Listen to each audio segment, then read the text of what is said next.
RDC est une et indivisible. De la population de tout le monde, c'est qu'il faut tout arrêter pour faire face à cette situation. Et que nous ferons de cette terre richement bénie un réel havre de paix, de prospérité et de progrès social.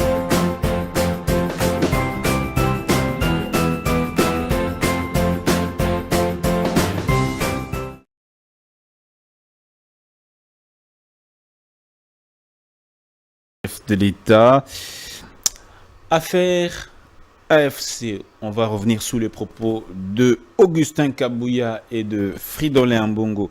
Le cardinal, enfin, on parlera du bilan de Sama Lukonde, parce que Sama Lukonde est Premier ministre sortant. Bientôt, il va complètement laisser son fauteuil à Madame Toulouka. Mesdames et messieurs, bienvenue dans cette émission. Nous recevons pour vous Maître Blanchard Mongomba. Maître Blanchard Mongomba, il est secrétaire général de Nouvel Élan, un parti politique qui n'est pas présenté. Bienvenue, Maître Blanchard. Merci beaucoup, Dan. Merci pour l'invitation. Et bonne fête Pascal. Merci pareillement. Merci beaucoup, Maître Blanchard. On va commencer d'abord par, avant de prendre Madame Judith Toulouka, Sama Lukonde. Pour quelques minutes seulement, même 5 à 10 minutes, 5 minutes, avant moins de 10 minutes, le bilan de Sama Lukonde. 3 ans à la tête du gouvernement congolais. Comment vous jugez son bilan personnellement? D'abord, une fois de plus, cher Dan, je vous remercie pour l'invitation que vous nous aviez réservée. Je crois que nos analyses ont essayé d'édifier nos compatriotes qui sont branchés en ce moment pour nous suivre. Le bilan, Sama Lukonde, je dirais que c'était un bilan mitigé, s'il faut être objectif, parce que Sama Lukonde, les Congolais attendaient beaucoup de ce gouvernement.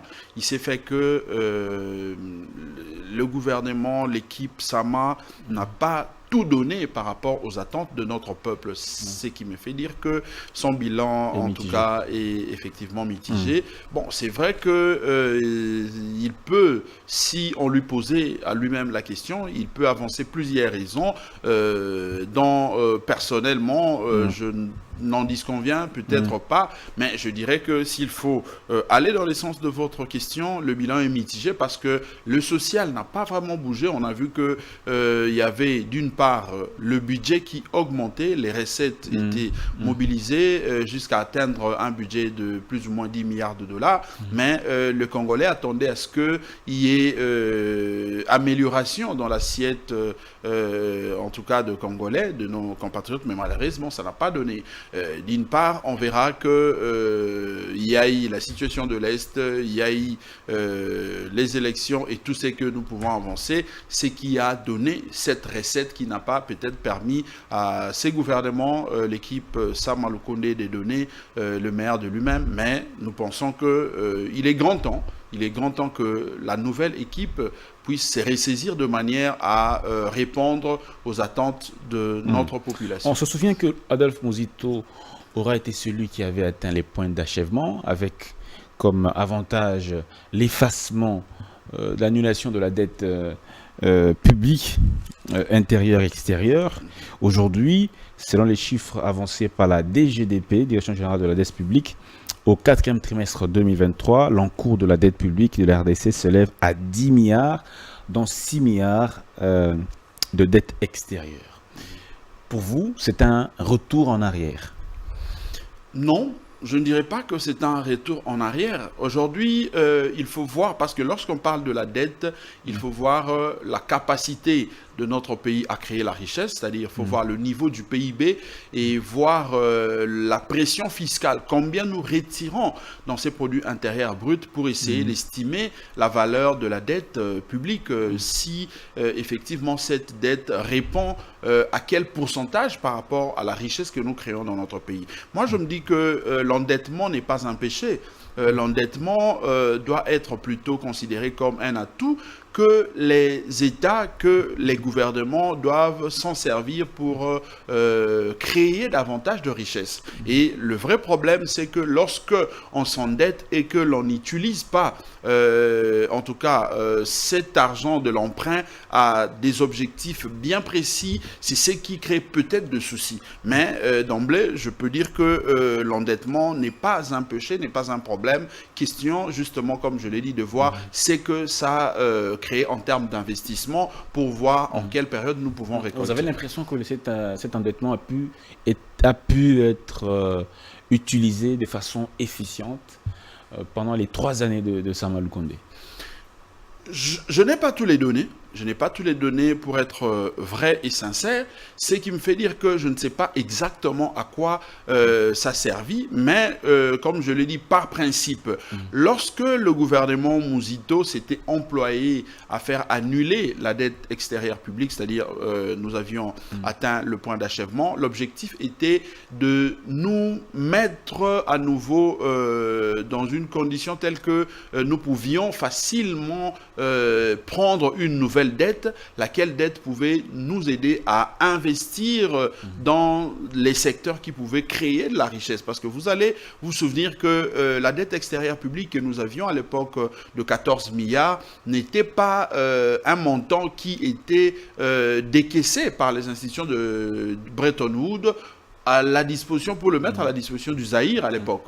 C'était les intérêts qui augmentait, parce qu'en réalité, la dette était plus ou moins de 5 milliards. Mais les intérêts ont produit tellement que ça nous a amené jusqu'à 14 milliards de dollars. Ce qui fait qu'il fallait faire annuler cette dette, et c'est ce qu'avait réussi les gouvernements de la Banque mondiale et du FMI pour pouvoir arriver à annuler cette dette. Effectivement. Est-ce que la RDC est-elle prête à passer encore à nouveau face à ces mesures d'austérité des institutions? Aujourd'hui, je pense qu'il suffit de voir ce que nous mobilisons. On a un budget de 10 milliards. Un minimum de 10 milliards. Ça veut dire que nous pouvons prendre le budget d'une année et payer cette dette et puis finir une fois avec cette dette. C'est comme ça que je vous ai dit. Il faut voir notre PIB. Aujourd'hui, on a un PIB qui avoisine plus ou moins le 80 milliards de dollars. On a un budget qui avoisine, qui va au-delà de 10 milliards de dollars. Déjà sur le plan international, les économistes vous diront que notre capacité à prélever dans le produit intérieur brut est même en deçà de la moyenne, parce qu'en principe, nous pouvons aller jusqu'à 30% de notre produit intérieur brut. Ça veut dire que le Congo, à ces jours, nous pouvons avoir un budget de plus ou moins 15 milliards de dollars. C'est possible avec la richesse que nous créons en termes de produit intérieur brut. Mais puisque nous n'atteignons pas ces niveaux, la dette de 10 milliards ne peut pas, en tout cas, nous impressionner, ne peut pas nous faire peur, parce que nous avons une capacité telle que nous pouvons rembourser facilement cette dette. Mais nous devons, à ce stade, nous ressaisir pour voir ce que nous avions fait avec l'argent de cette dette. Est-ce que nous avions investi dans des secteurs bien précis? Nous avons par exemple le secteur des infrastructures, nous avons le secteur de l'agriculture, nous avons plusieurs secteurs qui peuvent aider à ce que l'argent de l'emprunt puisse créer la richesse, et que cette richesse augmente le niveau de notre PIB et augmente les budgets, de manière à nous permettre d'avoir la capacité de rembourser cette dette sans qu'il y ait justement de mesures draconiennes, de mesures d'austérité. Merci beaucoup. On va prendre donc maintenant la nomination de Madame Toulouka. Réaction d'Adolphe Muzito sur son compte X. Voici ce qu'il dit. Madame la Première ministre Judith Suminwa Toulouka, au nom du parti Nouvel Élan, un nom en mien propre, il présente ses félicitations. Voici ce qu'il dit: de votre parcours social et politique, le Nouvel Élan et moi-même reconnaissons les qualités qui sont les vôtres pour l'accomplissement de la mission que vous confiez par le président de la République. Nul n'ignore les priorités qui vous attendent, entre autres les situations dans l'Est du pays et l'amélioration des conditions sociales de nos populations. Nous restons convaincus que vous ne ménagerez aucun effort pour affronter ces défis. Alors, Maître Blanchard Mongomba, vous disiez tantôt que Sama Lukonde, son bilan a été mitigé.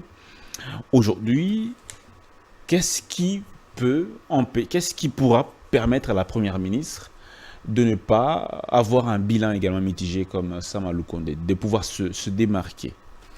Je crois que j'emboîte les pas à l'initiateur et président de mon parti politique, l'ancien Premier ministre Adolphe Muzito, en félicitant une fois de plus Madame la Première ministre, Madame Judith, comme le président de mon parti Adolphe Muzito l'a dit, ses compétences pour avoir travaillé longtemps avec les institutions telles que PNUD, avoir travaillé au niveau du ministère du Budget, elle a travaillé comme ministre du Plan elle-même.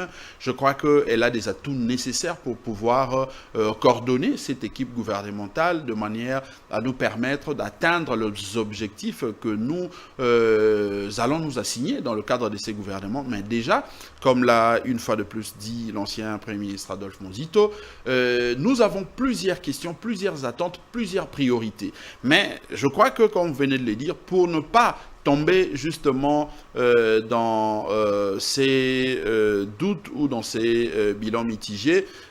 Personnellement, je pense que nous devons, l'équipe qui va arriver doit mettre un accent particulier sur la situation de l'Est, parce que ça, c'est la priorité des priorités. Nous devons tout faire pour retrouver la paix dans la partie Est de notre pays, puisque s'il n'y a pas la paix dans l'Est de notre pays, nous serons tout le temps concentrer le moyen, nos énergies, tout ce que nous pouvons faire ici, on aura tendance à recourir toujours à la situation sécuritaire dans l'Est pour voir comment apporter de solutions. Et ça déstabilise un peu les institutions au niveau interne. Au-delà de ça, je crois qu'il y a la question des infrastructures. Je vu déjà avec la révision du contrat chinois, on a pu mobiliser 7 milliards de dollars qui a permis à cette équipe qui coordonne ces projets d'envisager construire 6000 kilomètres de routes en 15 ans.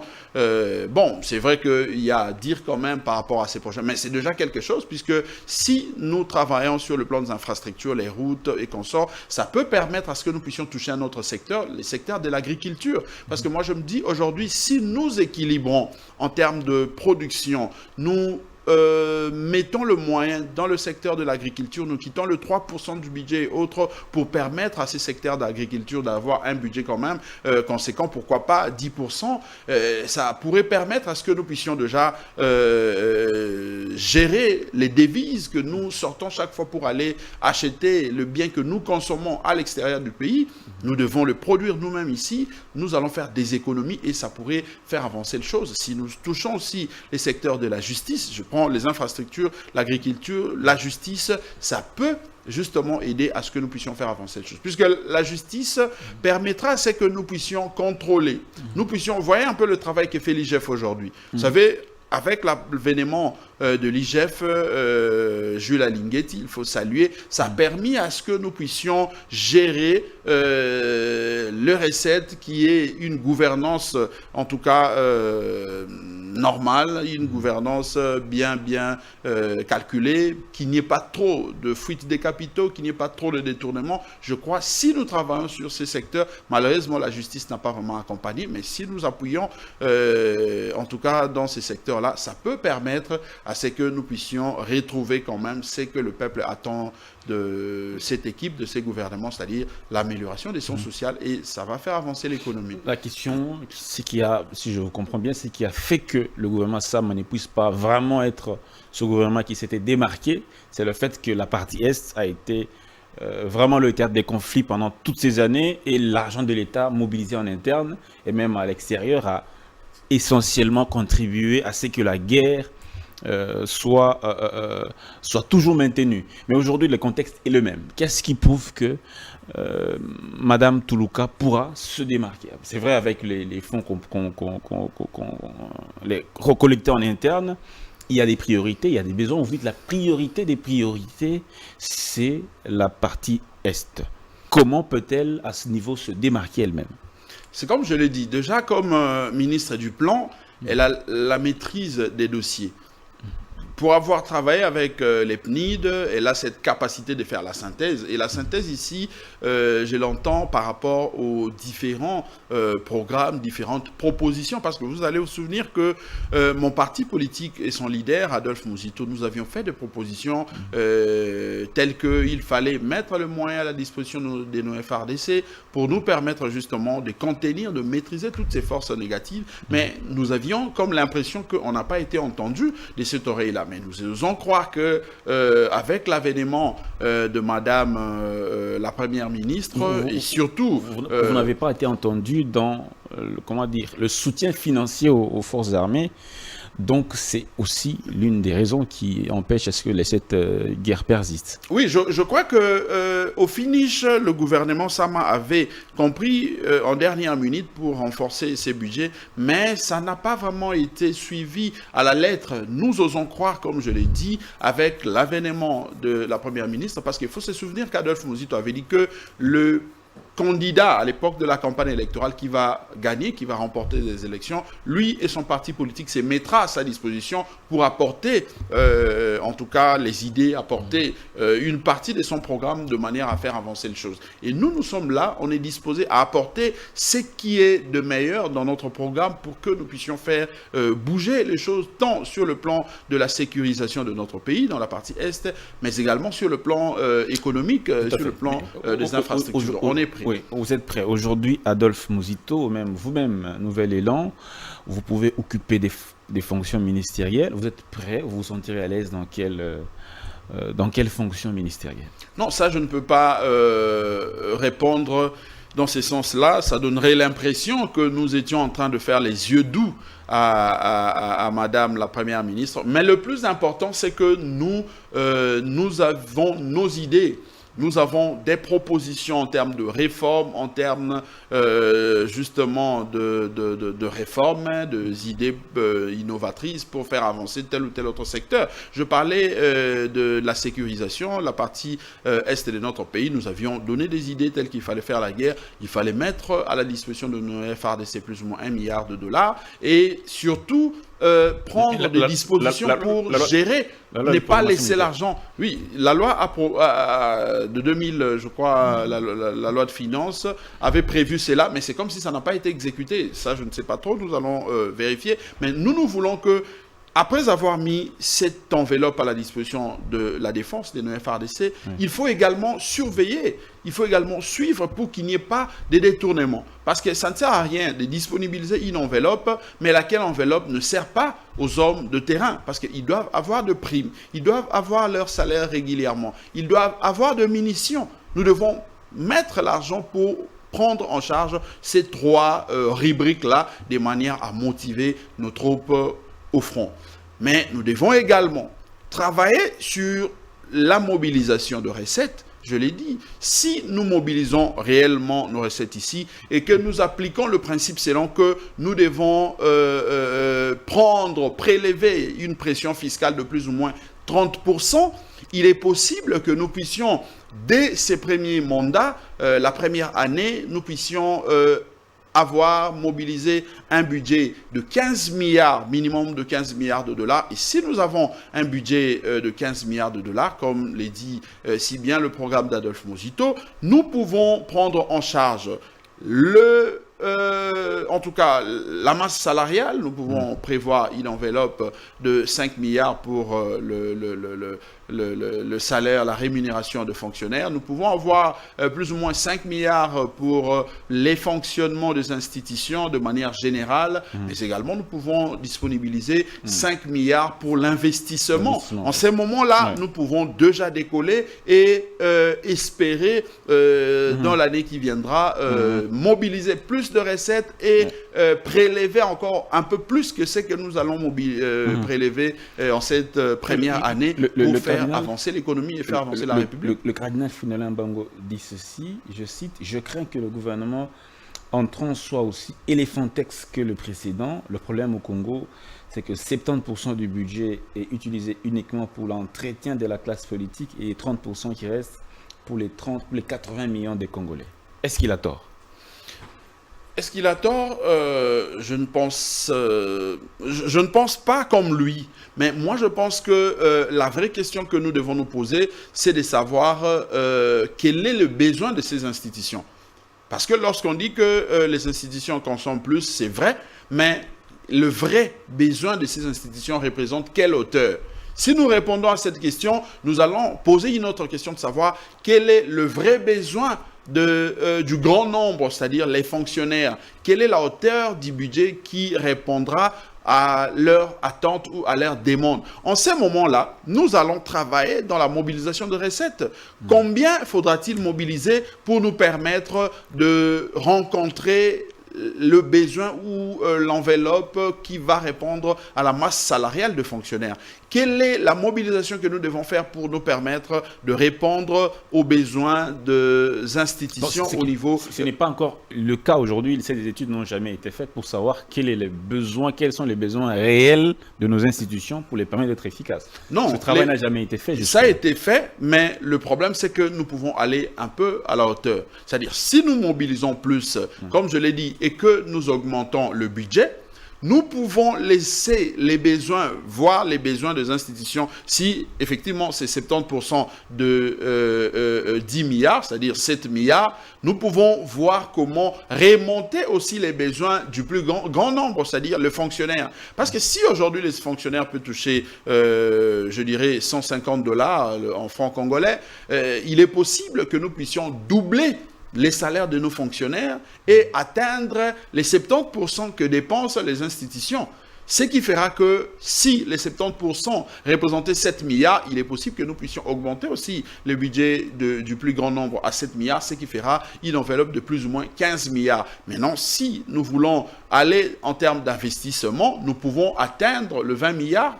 20 milliards parce qu'il suffit de voir notre produit intérieur brut, c'est que nous produisons chaque année pour nous permettre, comme je l'ai dit, d'atteindre le 25 ou le 30% de la pression fiscale. Il est possible que nous puissions prendre en charge et les besoins des institutions et les besoins des fonctionnaires et nos besoins en termes d'investissement en équilibrant les choses pour que personne ne se plaigne de ce que l'autre gagne plus que telle autre institution. Il est possible, il est gérable. Nous devons accepter d'ouvrir les débats. C'est qu'a dit le cardinal Ambongo. Moi, personnellement, comme démocrate, je pense que nous ne pouvons pas forcément le prendre sous un angle péjoratif, mais ça doit nous interpeller simplement pour réfléchir.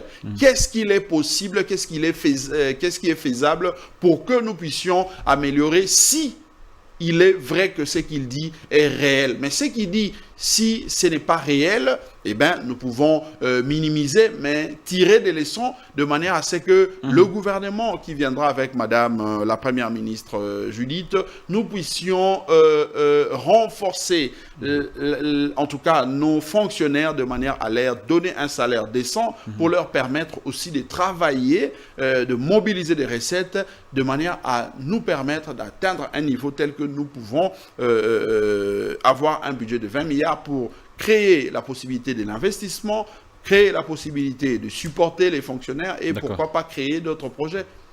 Pourquoi pas créer d'autres projets? On va poursuivre avec le cardinal Ambongo qui dit ceci, je cite: normalement, la composition du gouvernement ne devrait pas prendre beaucoup de temps et je le dis à partir de l'exemple du Sénégal. En un temps record, ils vont constituer leur gouvernement, mais pourquoi ça dure chez nous? C'est parce qu'il y a des tractations. Tout le monde veut s'asseoir autour du gâteau et avoir le plus gros morceau possible. Comme au Congo, les seuls métiers qui vaut la peine, c'est la politique. Tout le monde veut se retrouver au gouvernement, au Parlement. Il n'a rien. Cette situation crée vraiment une inquiétude chez nous. Je crois qu'il a dit beaucoup de choses, mais je vais commencer par les commencements. Lorsqu'il dit pourquoi ça traîne chez nous, il faut faire déjà une différence. C'est que au Sénégal, ils ont un régime présidentiel. En République démocratique du Congo, nous avons un régime semi-présidentiel. On a fait déjà un parlement qui était déjà presque majoritaire déjà. On connaissait déjà quelle est la coalition qui a gagné Non, il n'y avait pas une coalition, parce que la Constitution, son article 78 dit que l'union sacrée de la nation. Non, l'union sacrée de la nation était techniquement parlant une coalition électorale qui avait accompagné les chefs de l'État pendant la campagne électorale. Mais à ce jour, si c'est l'union sacrée qui devra continuer, ça doit être une union sacrée refondée ou élargie, je ne sais pas moi. Mais ça ne gardera pas l'ossature d'antan, l'ossature de 2018. Ce qui fait que l'article 78 de la Constitution était entré en danse pour justement exploiter son deuxième alinéa qui dit que lorsque une telle majorité, c'est-à-dire la majorité parlementaire n'existe pas, les présidents de la République désignent une personnalité pour aller, en tout cas, constituer une coalition qui va accompagner l'action gouvernementale. Mais si le chef de l'État avait déjà nommé un Premier ministre à l'issue des élections, il aurait eu la Constitution. Oui, mais parce que pour nommer le Premier ministre, le chef de l'État doit s'assurer qu'il y a une majorité qui existe. L'article 78, alinéa 1er. Le président de la République nomme le Premier ministre au sein de la majorité parlementaire. Tandis que la majorité parlementaire ici est comprise comme étant une liste électorale. C'est-à-dire, Nouvel Élan était allé en compétition électorale comme parti politique. On regarde, est-ce que le Nouvel Élan a atteint la majorité absolue, c'est-à-dire 251 députés? Non.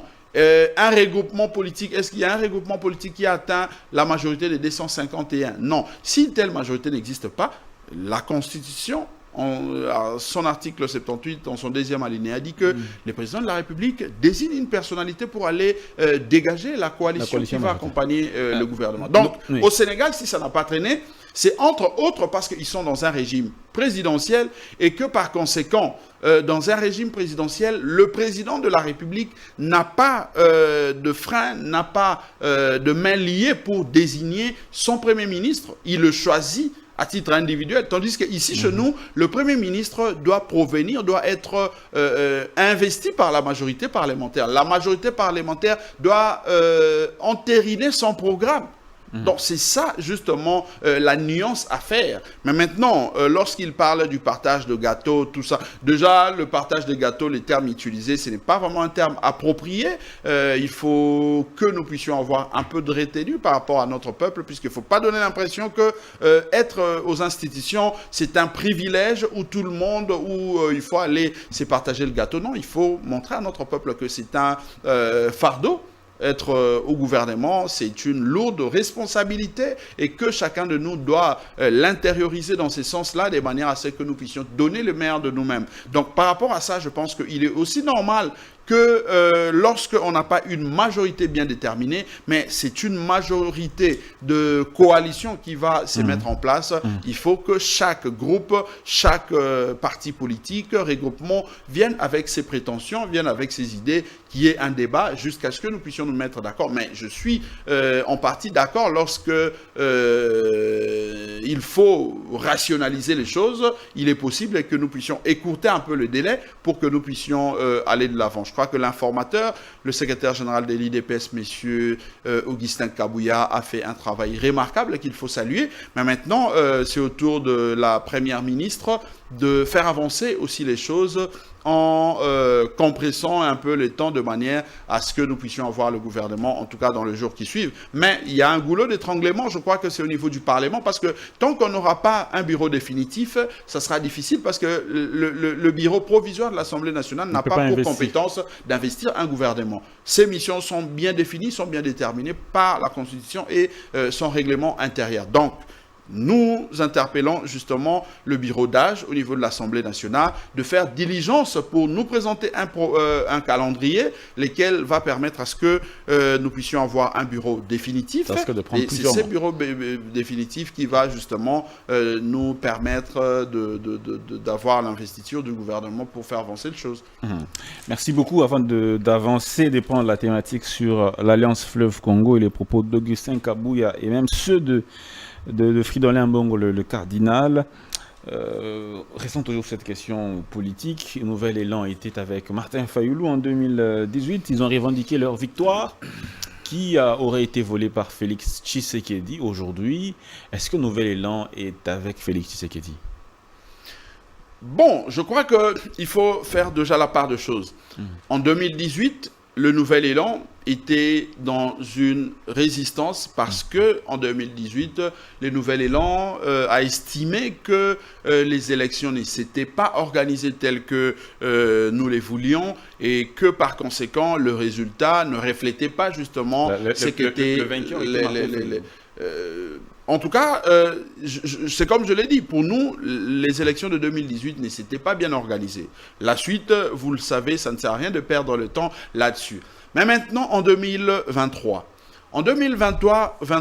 on a accepté d'aller aux élections, en tout cas de manière courageuse, parce que nous avions estimé qu'il fallait, au-delà des critiques, au-delà des propositions que nous avions présentées à la Commission électorale nationale indépendante, il fallait donner la chance à la République de voir la démocratie s'enraciner dans notre culture politique, dans notre culture justement républicaine. Et il s'est fait que nous sommes allés, il y a eu de problèmes, mais ça n'a pas empêché à ce que les observateurs au niveau international, les observateurs au niveau national, même nos propres témoins à nous, de constater qu'il y a un candidat qui a émergé, qui a fait plus de voix que tous les autres candidats au niveau de la présidentielle. Et ces candidats, c'est M.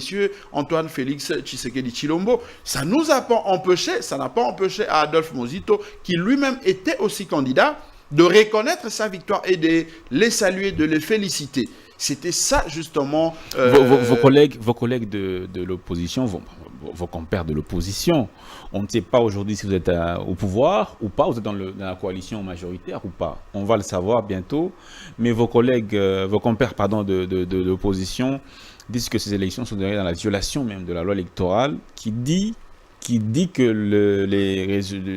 les élections se tiennent un jour, mais se sont déroulés sous 16 jours. Il y a eu des candidats qui avaient des machines chez eux à la maison. Pour la plupart, même la liste publiée par la CENI était celle des gens majoritairement de l'Union Sacrée, la plateforme électorale du chef de l'État. Maintenant, la question qu'il faut se poser, est-ce que ces candidats, est-ce que ces partis politiques avaient refusé les résultats des élections ou ils étaient d'accord? S'ils étaient proclamés comme étant vainqueurs, ils allaient refuser ces résultats-là qui les proclamaient, allaient le proclamer vainqueur ou ils allaient... Ma question est celle de savoir, est-ce que les élections de 2018, de 2023 sont déroulées mieux que celles de 2018? Mieux ou pas mieux, je ne sais pas l'évaluer à mon niveau. Parce que nous vous avez pris part aux attendions... élections, vous étiez candidat à la... C'est que je peux dire, c'est que, comme je l'ai dit tantôt, c'est que les observateurs au niveau international, les observateurs au niveau national et même nos propres témoins ont observé qu'au niveau de la présidentielle, M. Antoine Félix Tshisekedi Tshilombo a eu une avance telle que personne, aucun candidat au niveau de la présidentielle nous ne pouvait les rattraper. Mais ce qui s'est passé de très grave, c'est au niveau du législatif, parce que comme vous l'aviez dit, moi-même j'étais candidat au niveau de la députation à la Funa. On a senti qu'il y avait des résultats, mais la CENI n'a pas facilité à ce que les vrais gagnants au niveau des différentes circonscriptions soient proclamés. Et c'est ce qui a un tout petit peu... La CENI a triché. En tout cas, moi, je peux vous dire que les données que moi j'ai par rapport à ma circonscription, mes données vainqueurs, mes données un siège au niveau de la Funa, mais je n'ai pas été proclamé. Est-ce que ça, nous devons le considérer comme tricherie ou non? Je crois que les téléspectateurs qui nous suivent peuvent répondre. Si la CENI n'a pas publié les vrais résultats que vous avez constatés à l'issue de votre élection et que la Cour n'est pas non plus revenue là-dessus, est-ce qu'on peut dire que la Cour aussi a été en quelque sorte complice de ce braquage électoral au niveau des législatives? Maintenant, c'est ce qui crée la différence entre nous autres au niveau du Nouvel Élan et les autres compatriotes. C'est que nous ne faisons pas de question de la République comme nous n'en faisons pas de problème personnel. Parce que effectivement, comme vous venez de le dire, nous étions candidats. On est allé à la CENI ne nous a pas proclamé. On a saisi la Cour constitutionnelle. La Cour constitutionnelle a confirmé le résultat de la CENI. Nous taisons, nous prenons acte parce que nous estimons qu'il y a les lois de la République. Maître Blanchard Mongaba, c'est pas c'est pas logique. Vous prenez acte d'une injustice, c'est pas logique, parce que vous avez dit que les résultats que vous avez obtenus, selon les témoins que vous avez déployés, sont contraires à ceux affichés par la CENI. Non, mais Comment prendre acte des résultats qui ne sont pas conformes au vote? non, mais puisque la loi ne me donne pas une autre possibilité, que devrais-je faire en ce moment-là après l'arrêt de la Cour constitutionnelle? Vous pliez à la loi de l'injustice. Non, mais c'est la question que je pose. Puisque nous sommes dans une république, la loi me dit que lorsque la CENI proclame les résultats et que je ne suis pas d'accord avec ces résultats proclamés par la CENI, je dois saisir la Cour constitutionnelle. C'est ce qui fut fait. J'avais saisi la Cour constitutionnelle, j'arrive à la Cour constitutionnelle, les juges me disent que mon dossier était recevable, mais non fondé. Je me plie à la décision de la Cour, et parce que la loi ne m'a pas donné une autre possibilité. C'est ça justement la beauté aussi de valeur, la beauté de texte, la beauté de ce que nous voulons sur le plan de la construction de la République. Donc ici, ce que nous devons faire, c'est de voir comment corriger ce que nous considérons comme erreur pour que nous ne puissions plus revenir en ça. Parce que les mandats est de 5 ans. Moi, je ne peux pas dire que puisque la Cour, la CENI ne m'a pas proclamé et que la Cour a pris acte de la position de la Cour, tout doit s'ébranler, tout doit s'arrêter parce que moi, Blanchard Mongomba, je n'ai pas été proclamé. Je ne pense pas qu'en le faisant, ces mêmes peuples-là qui avaient voté pour moi allaient être d'accord avec moi. Le peuple estime que on ne vous a pas voté, la Cour ne vous a pas non plus proclamé. Nous considérons qu'il y a eu injustice en ce qui concerne votre siège, parce que nous, comme vos électeurs de la FUNAM, nous vous avions voté. Mais nous pensons qu'il faut continuer à se battre en faisant des propositions par rapport au texte, par rapport à la gouvernance électorale. Nous avons de batteries de réformes que nous allons proposer de manière à ce qu'en 2028, nous ne puissions plus revenir dans ce que nous avions décrié en 2023. Une autre question, peut-être avant de passer. Les institutions, la Cour constitutionnelle, sont-elles indépendantes du pouvoir politique, selon vous? Ben, si vous lisez la Constitution nous parle de la séparation du pouvoir. Oui. C'est-à-dire nous avons l'exécutif, le législatif et le pouvoir judiciaire. Donc, par principe, la Cour, elle est censée être indépendante. D'accord. Adolphe Muzito, il est avec Félix Tshisekedi aujourd'hui au sein de la coalition. On peut dire qu'il compose aussi cette coalition majoritaire. Je crois que la communication politique du Nouvel Élan sera faite très bientôt. Je ne sais pas, en tout cas, prendre la position du bureau politique par rapport à cette question très, très importante. Ouais. Et votre mal en patience, je crois que dans le jour qui viennent, le bureau politique va se réunir et va se prononcer quant à ce. Mais pour l'instant, je réponds à vos questions comme analyste politique aussi. Merci beaucoup, Maître Blanchard Mongon. Peut-être vous finir une dernière question sur ce chapitre. Félix Tshisekedi, élu président avec plus de 70% de voix. Vos collègues, vos compères de l'opposition, bon, ceux qui contestent ces résultats, disent qu'il y a eu tricherie à ciel ouvert. Pourquoi? Parce que les règles n'ont pas été respectées. Est-ce qu'ils ont...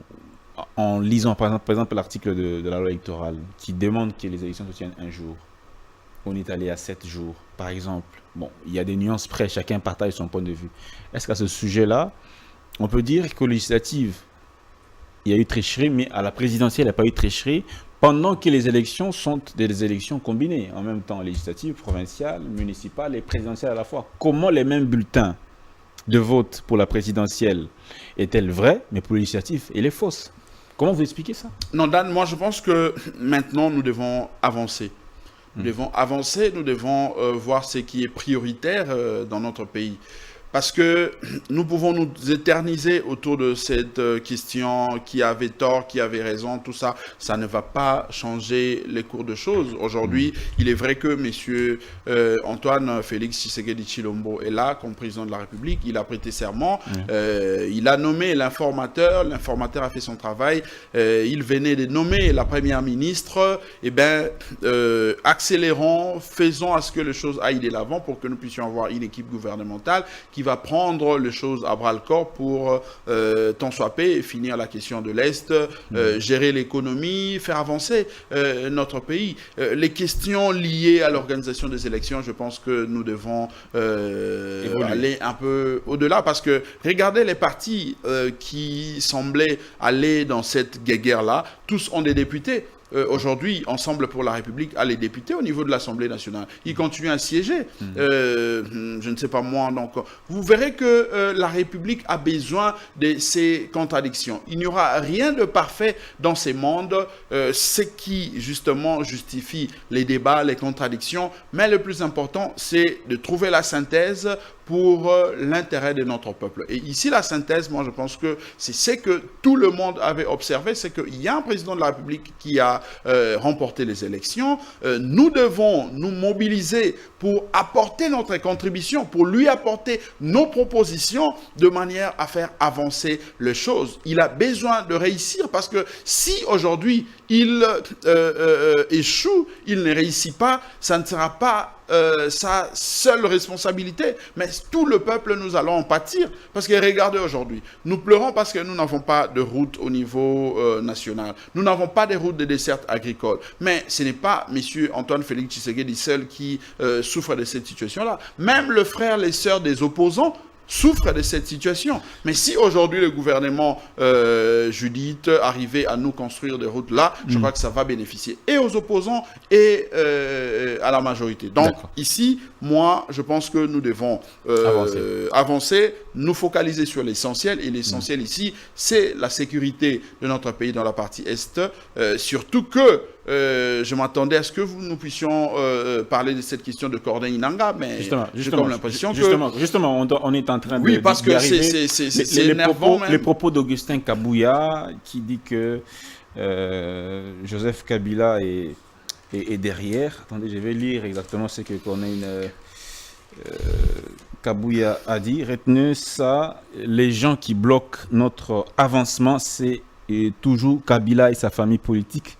Quand nous étions ensemble avec eux, ils faisaient ça avec un peu de retenue. Mais maintenant qu'ils ont vu que Tshisekedi marque les points, ils ont ressorti leur M23. Votre réaction, Maître Blanchard Mouamba? Je crois que M. Augustin Kabouya, secrétaire général de l'IDPS, n'est pas n'importe qui aujourd'hui. Lorsqu'il dit des choses avant de s'agiter, il faut réfléchir doublement, parce qu'il a les informations que moi et vous, nous n'en avons pas, parce qu'il est le secrétaire général de la partie, plutôt du parti présidentiel. C'est un grand parti politique et ils ont toutes les informations. Je crois lorsqu'il dit ça, il faut le prendre avec tout le sérieux possible. Donc je ne sais pas commenter là-dessus, puisque je n'ai pas les informations que monsieur le secrétaire général de l'IDPS, Augustin Kabouya, a. Vous pensez réellement que Augustin Kabouya, au regard de sa position, ces informations-là peuvent être vraiment crédibles? Non, mais parce qu'il est le secrétaire général du parti politique qui gouverne aujourd'hui, qui a la majorité, qui a fait gagner un candidat président de la République. Donc, les informations qu'il dispose peut être mieux que les informations que moi je peux disposer, parce qu'il a la facilité d'être en contact avec tout le monde, et lorsqu'il parle, je crois qu'il faut vraiment réfléchir, il faut le prendre avec beaucoup de sérieux avant de se lancer de manière vague à contredire ou à les nier. La communication des proches de Joseph Kabila disent que ce sont des propos irresponsable. Joseph Kabila a quitté le pays au mois de février pour une invitation en Afrique du Sud pour des élections, pour des raisons d'études. Tout le monde le sait. Il n'a pas quitté le pays sans avertir les services, et que cela a été complètement faux. Comment vous trouvez la réaction des proches de Kabila? Non, mais ils n'ont qu'à apporter des preuves. S'ils estiment que ce que M. Kabouya a dit ne reflète pas la réalité, qu'ils apportent de preuves tangibles pour édifier l'opinion. Moi, je ne vois pas pourquoi nous devons polémiquer autour de cette question. M. Augustin Kabouya a le droit de parler.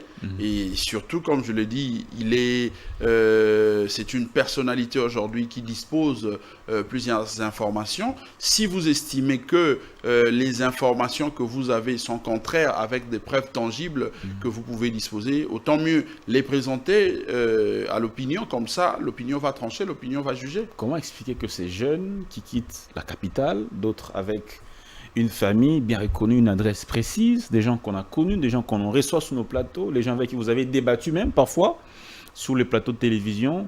Aujourd'hui, ces gens-là sont du côté de l'ennemi, côté du M23, côté de l'alliance avec Corneille Nangaa. Selon vous, la motivation principale de ces personnes-là d'aller de l'autre côté, ça peut être quoi au juste? C'est l'égoïsme, c'est l'envie, la convoitise. On veut tout avoir. Malheureusement qu'on n'a plus ces temps-là. Le peuple congolais, la jeunesse congolaise ne pourra plus accorder du crédit à ces genres d'aventuriers. Parce que souvenez-vous que M. Corneille Nangaa était ici. Corneille Nangaa, comme président de la Commission électorale nationale indépendante, a géré la Commission électorale nationale indépendante avec un budget de plus d'1 milliard de dollars. Et c'est le même Corneille Nangaa qui aujourd'hui va se décider d'aller prendre les armes contre la République et son peuple. C'est impensable. Vous pouvez vous imaginer avec une République de 100 millions de Congolais, vous êtes choisi dans la société civile pour aller représenter cette société civile, pour aller conduire cette institution d'appui à la démocratie. Il y a plusieurs Congolais, plusieurs autres Congolais qui avaient peut-être l'expertise plus que Corneille Nangaa, mais ils n'ont pas eu la chance de gérer cette institution prestigieuse. Mais Nangaa, lorsqu'il a eu cet avantage, il ne pouvait pas aller jusqu'à prendre les armes contre la République. La République lui a tout donné. Nangaa ne pouvait pas se comporter de cette manière-là, y compris nos compatriotes qui sont là-bas. Mais puisqu'ils estiment qu'ils sont libres de le faire, tant mieux pour eux. Mais ici, moi, je pense que la justice doit aussi faire son travail, parce que nous ne pouvons pas accepter que les gens qui ont tout gagné de la République se retournent contre la République pour aller jouer les jeux de nos adversaires, de nos ennemis, les jeux de ceux qui veulent balkaniser cette République. Parce qu'il faut écouter ce que disait Nangaa, il faut entendre, il faut suivre à la lettre le message de Corneille Nangaa. Lorsqu'il dit que vous qui parlez Swahili, si vous allez à Kinshasa, on vous appelle le Rwandais. Donc, il veut diviser le peuple congolais. Ça, c'est la haute trahison. Et je pense que M. Corneille Nangaa et ses acolytes doivent être punis, doivent être, en tout cas, considérés comme étant non seulement de rebelles, mais ce sont des gens, des traîtres qui ont trahi la République et ils doivent subir la rigueur de la loi. Ils doivent subir la rigueur de la loi. Les raisons qui poussent les autres à rejoindre les rebelles dans l'Est, c'est parce qu'ici à Kinshasa, nous continuons à poser des gestes qui blessent les autres, fragilisent la cohésion, excluent les autres du gâteau national. Ça, c'est Monseigneur Fridolin Ambongo. Moi, je veux nous ramener à Sun City. Et c'est Sun City qui a produit la Constitution du 18 février 2006, telle que modifiée aujourd'hui. Nous avions opté pour la démocratie comme mode d'accession au poste de responsabilité. Lorsqu'il dit qu'il y a injustice et autres, mais ça fait partie du jeu démocratique. Moi, je vous ai dit que je n'ai pas été proclamé comme député national, mais ça ne m'a pas amené à aller toucher des armes contre la République. Voyez-vous? Donc, si tout le monde se met à aller toucher des armes, tout le monde peut se dire que je suis frustré, je dois aller à l'Est, je dois aller chez moi à l'Équateur, je dois aller chez moi au Congo central, je dois aller. Mais qu'adviendrait cette République? Est-ce que la Kinshasa ne pose pas des gestes qui blessent, comme l'a dit le cardinal? Non. Il y a, moi, je pense que lorsque nous vivons dans une société, dans une famille, nous ne pouvons pas croire que tout ce que feront les autres seront toujours meilleurs pour que nous puissions nous sentir à l'aise. Mais le plus important, c'est de dialoguer. Le plus important, c'est de trouver des mécanismes pour que nous puissions échanger, voir ce qui ne va pas, comment les corriger, comment faire avancer les choses. Donc, il est possible que nous puissions nous retrouver autour d'une table, montrer aux amis que non, voilà, ici, nous ne sommes pas d'accord. Là, on est d'accord et trouvons des mécanismes pour avancer. Mais aller toucher les armes, aller prendre des armes contre la République, ça, c'est vraiment de la haute trahison. Et moi, je pense que, comme je l'ai dit, la justice doit se saisir de cette affaire parce qu'on a déjà dénombré plus de 10 millions de morts dans la partie Est. Mais voir les Congolais avec qui on a mangé, les Congolais qui ont tout gagné de la République, des gens comme Nanga, puisque je l'ai cité, ne peuvent pas quand même prendre de telles postures contre la République. La RDC n'a pas d'armée, nous sommes un éléphant au pied d'argile, un peuple abandonné ne rêve que du moment où quelqu'un viendra à son secours. Voilà, encore une fois, cette homélie du cardinal qui a vraiment fait polémique. Nous n'avons pas d'armée, selon lui. Vous pensez que c'est une thèse à accepter? Non, c'était un peu excessif, c'était excessif. Moi, je suis chrétien catholique, mais lorsque, par moment, le cardinal parle, vous sentez que il s'est mis dans sa peau un peu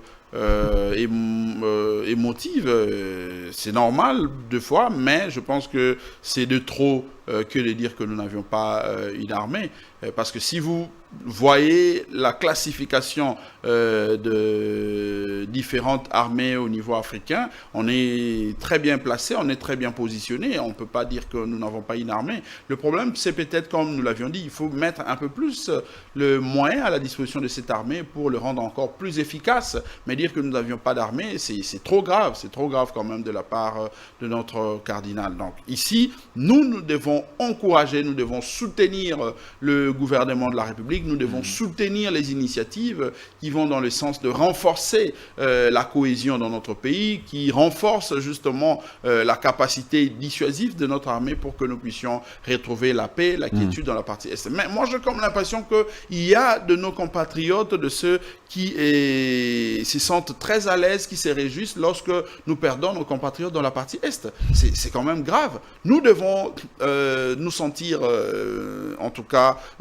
blessés dans notre propre fort intérieur, parce que moi, je considère que le Congo est en guerre, puisque c'est comme quelqu'un qui a mal dans sa jambe ou quelque part, l'œil ne marche pas bien, mais c'est tout le corps qui sera dérangé. Et lorsque nous prenons le cas de l'Est de notre pays, les gens qui meurent là-bas sont nos compatriotes, ce sont nos frères, ce sont les gens avec qui nous avions par moments échangé au téléphone, nous avions eu à partager, mais il arrive que tel groupe, telle force négative attaque tel territoire et vous perdez des compatriotes là-bas. Donc nous devons nous sentir concernés.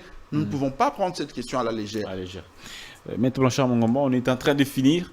Le gouvernement congolais à Luanda a pris l'engagement de présenter un plan de neutralisation des fameux FDLR. C'est une question qui a été diversement commentée ici à Kinshasa. Même certains de l'Union sacrée n'ont pas été d'accord avec le gouvernement congolais pour dire que c'est la haute trahison, il n'y a pas de FDLR au Congo. Comment le gouvernement peut-il prendre cette initiative de présenter un plan de neutralisation de ce groupe armé? Quelle est votre réaction par rapport à ça? Je n'ai pas tous les éléments, je n'ai pas les données que dispose le gouvernement, parce que c'est ça justement le vrai problème. Lorsqu'on n'est pas technicien, lorsqu'on n'est pas, en tout cas on n'a pas toutes les informations, il faut se préserver, il faut éviter de se lancer vite dans des critiques de peur que vous puissiez jouer les jeux des ennemis. Moi, j'encourage tout ce qui est positif dans le sens de nous aider surtout à retrouver la paix, la quiétude dans la partie Est de notre pays. Si le gouvernement a pris un tel engagement, le gouvernement représente le peuple congolais, et bien il faut voir si il y a des compatriotes qui ont des informations qui pensent, les informations qui peuvent justement aider à ce que nous puissions améliorer telle ou telle autre position, et bien qu'ils saisissent les personnalités indiquées de manière à apporter ces informations pour leur permettre d'améliorer leurs prestations. Mais d'emblée, aller s'attaquer, aller critiquer les choses sans en avoir toutes les précisions, tous les détails, et bien je trouve que c'est trop posé. C'est trop posé. Maître Blanchard Mongomba, secrétaire général de Nouvel Élan, le patron de ce parti politique. On espère en tout cas qu'ils vont jouer un rôle important pendant ces 5 prochaines années. La question de la réforme constitutionnelle, changement de la Constitution, vous en pensez quoi? Il faut changer la Constitution, il faut réformer la Constitution, il faut rester dans cette Constitution. Qu'est-ce que vous pensez et pourquoi? De toutes les façons, la Constitution, c'est une œuvre humaine. La Constitution, il y a des choses qui méritent être, en tout cas, actualisées. Il y a des choses qui méritent être intégrer, ajouter. Donc, c'est toujours possible. C'est un texte qui est élaboré par de citoyens congolais. Donc, ça peut... et encore que ce n'est pas rigide, il est toujours possible que nous puissions le modifier. Mais je crois que les débats n'est pas encore à ces niveaux-là. Oui. Nous allons y revenir avec force détail lorsque le débat sera engagé, lancé. Lancé, Maître Blanchard Mongoba, un petit mot. Regardez la caméra, en face de vous, un petit mot à la population de l'Est de la RDC qui sont en train Non, mais moi je suis de cœur avec nos compatriotes de l'Est. Surtout, je suis très en colère, mais c'est une colère citoyenne. Lorsque je vois messieurs comme Corneille Nangaa, vous allez vous souvenir qu'à l'époque, je disais que Nangaa méritait la pendaison dans ces pays parce que on ne pouvait pas comprendre que messieurs Nangaa se permettent des discours tels que moi j'avais participé à la rédaction de tel accord, moi j'avais. C'était un monsieur qui était déjà dangereux, qui s'était en tout cas identifié comme un traître, comme quelqu'un à qui on ne peut pas faire confiance, mais la preuve elle est là. Et je demande à toute la population de l'Est de la République de s'opposer à ces initiatives, de s'opposer contre son mouvement rebelle et d'ailleurs de faire échec justement à son plan machiavélique. Et ici au niveau interne, je pense que la justice doit se saisir de cette affaire de Corneille Nangaa pour qu'il soit déjà condamné même à distance, parce qu'on ne peut pas accepter qu'un monsieur qui a tout gagné, je dis bien tout gagné de la République, se retourne contre la République en allant prendre des armes pour tuer ses compatriotes simplement parce qu'il veut voir ses intérêts individuels être respectés. Ça, c'est trop méchant, ça, c'est égoïste et je pense que les lois de la République doivent être appliquées. Les lois de la République doivent être appliquées. C'est par ces mots que nous mettons un point final à cette émission. Merci beaucoup, Maître Blanchard Mongoba, d'avoir été avec nous. Rendez-vous raté plusieurs fois, mais cette fois-ci, vous êtes quand même disponibilisé. Merci beaucoup pour votre temps. Merci beaucoup.